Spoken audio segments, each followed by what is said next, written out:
don't know why, but she said his name the last time. Candyman. She turned out the lights. It's no secret that Trickster Gods have been greatly degenerated. Besides, we did have to suffer through images of Papa Legba as a cocaine snorting, baby stealing deity on American Horror Story. And there are thousands of posters, movies, and books that are meant to scare people about black spirits and voodoo gods. It's safe to say that Hollywood has been somewhat effective with their smear campaigns. Painting African and other pagan gods as evil has had a dire effect on indigenous religions all over the world. So much so that black magic is now synonymous with evil. People fail to realize that these smear campaigns were not only designed to weaken the gods, but also their followers, the people in their congregation. So, in this video, we're going to talk about how trickster gods devolve into the boogeymen and how you can work with these gods in the future. And naturally, we're going to do this by tackling and analyzing the amazing cult horror film, Candyman. So stay tuned for that.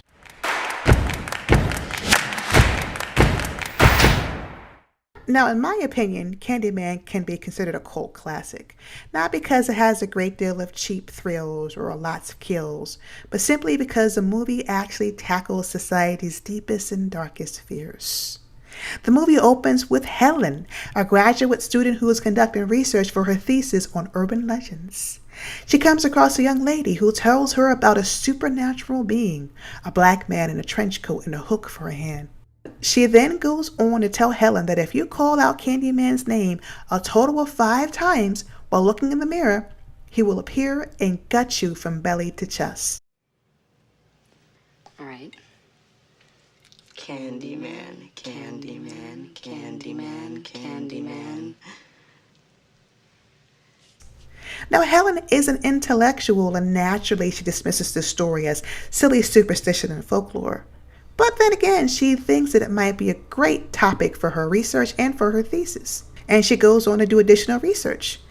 This time, she questions the residents of Caprini Green. And there's one woman who simply tells her that Candyman is responsible for almost 24 murders, one of which was a woman who lived in an apartment next door to her. Now, regular folks like you and me, we probably would have dropped the subject of Candyman and killing people and moved on to something else. However, Helen is fascinated by this subject, so much so that she convinces her colleague Bernadette to visit the projects.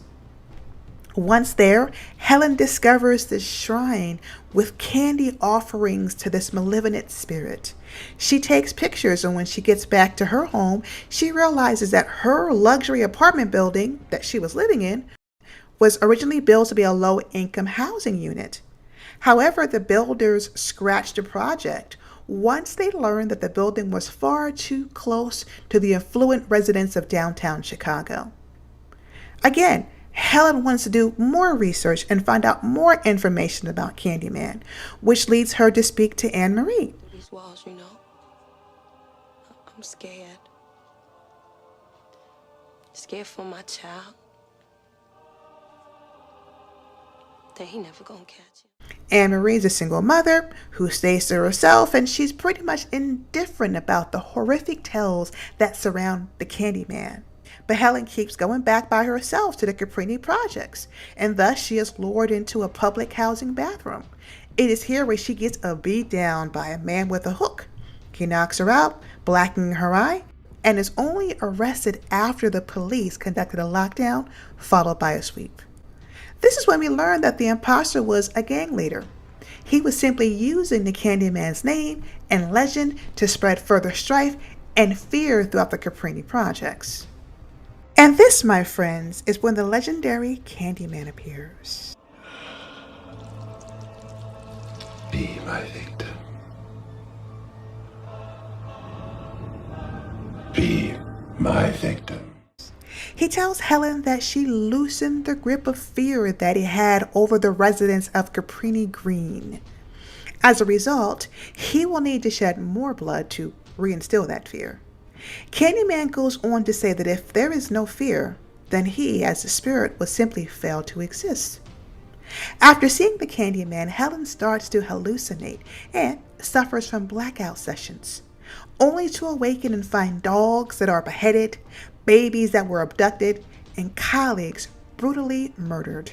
She is then taken to a mental institution after being framed for the murder of her colleague Bernadette. There, she is heavily sedated while awaiting trial and counseling, only to summon the Candyman, who appears to brutally kill the psychiatrist who is questioning her sanity. Helen runs off and finds that her husband is now fully committed to one of his college students, and hurt from betrayal, she runs to Caprini Green, where she wants to find the Candyman. But here is when she literally makes a deal with the devil, believing that if she gives her life to the Candyman, Anthony and Marie's baby will be spared.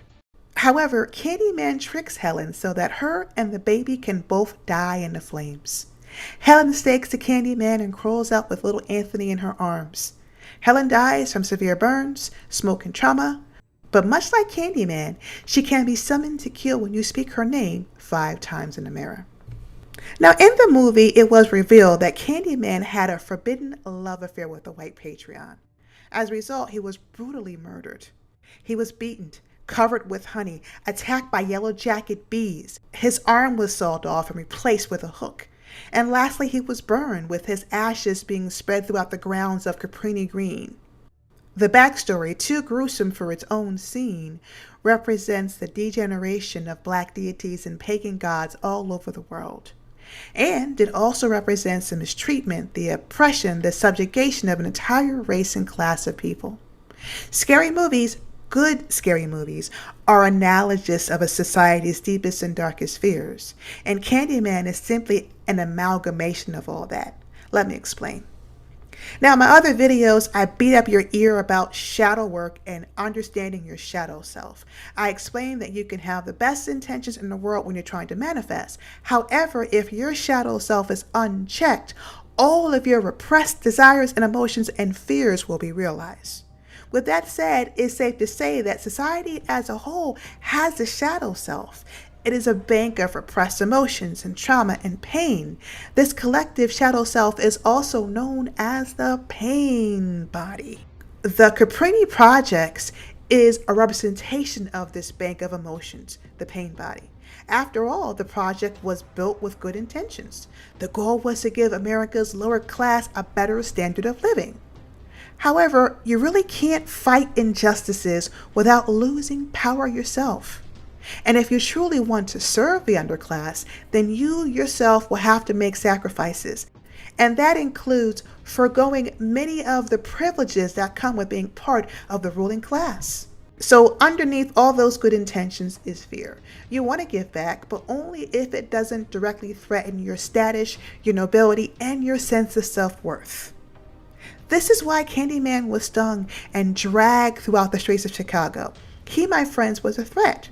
Only he came back as a spirit or deity who represented the suppressed shadow self of a society, a shadow self that we all share. The Candyman is very much like a trickster god. He feeds on fear.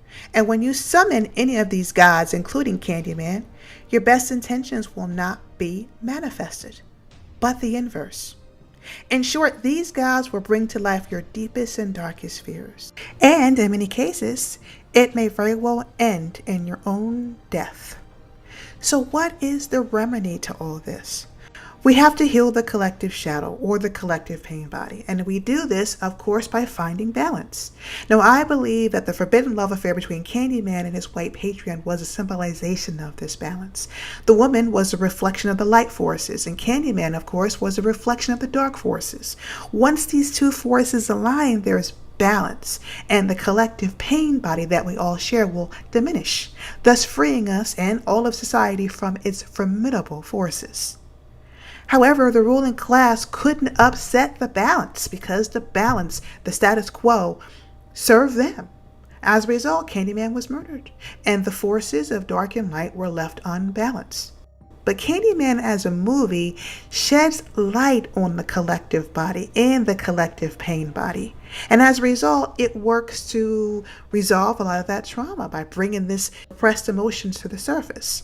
And once we begin to heal that collective pain body, we can begin to strike the balance between light and dark, good and bad, positive and negative, yin and yang.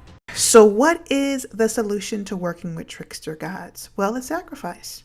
Helen, in the end, needed to make the ultimate sacrifice, which was a human sacrifice. She sacrificed her life for the good of Anne-Marie's baby, Anthony.